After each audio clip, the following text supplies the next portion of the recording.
বৃষ্টির জমা জলে ডুবে মৃত্যু হলো দাদা ভাইয়ের। মহরমের লাঠি খেলা এবং মেলা দেখতে যাওয়ার পথে মর্মান্তিক এই দুর্ঘটনা ঘটে। মালদহের রতুয়া থানার দেবীপুর প্রধানপাড়া এলাকার ঘটনা। সোমবার দুপুরে মৃত দাদা ভাইয়ের দেহ ময়নাতদন্তের জন্য নিয়ে আসা হয় মালদা মেডিকেল কলেজ হাসপাতালে। জানা গেছে মৃতরা হলো এসকে আয়াত, বয়স 5 বছর, এবং এসকে ফাইজান, বয়স 4.5 বছর।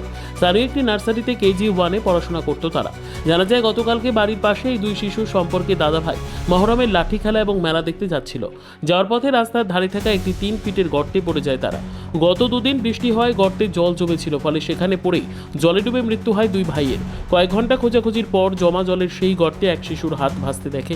বিষয়টি নজরে আসে প্রতিবেশীদের। এরপর দুই ভাই নিথর দেহ উদ্ধার করা হয়। ঘটনায় শোকের ছায়া নেমে এসেছে গোটা পরিবারে। গতকাল মহরমের মেলা দেখার উপলক্ষে এই দুই ছেলে, একটার আয়াত 4.5 বছর আর একটা হচ্ছে ভাইজান 5 বছর, দুই ভাই, কাকাতো ভাই মাঠে খেলা দেখতে যাচ্ছিল।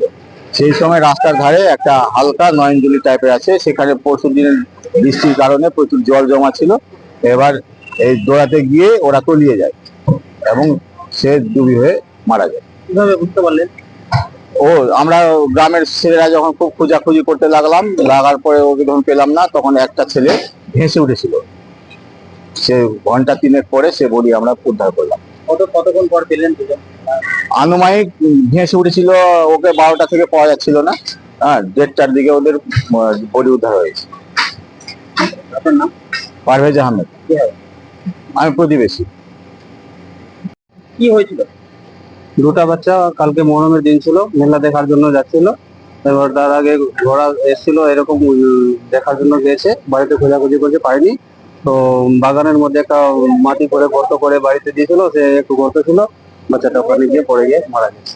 কতক্ষণ পর খুঁজে পেয়েছি? প্রায় 12:30টার দিকে।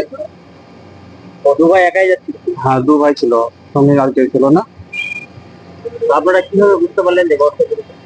বাড়িতে খোঁজাখুঁজি করছিল এবং আমরা দেখলাম সাইডে যে কোথায় আছে জলের, মানে বাগানের মধ্যে যাচ্ছিলাম, একটা বাচ্চা ডুবে হাত উপরে করে রেখেছিল, তো আমরা বুঝতে পারলাম যে এখানে ছেলে আছে। ব্যুরো রিপোর্ট, উত্তর বাংলা সংবাদ।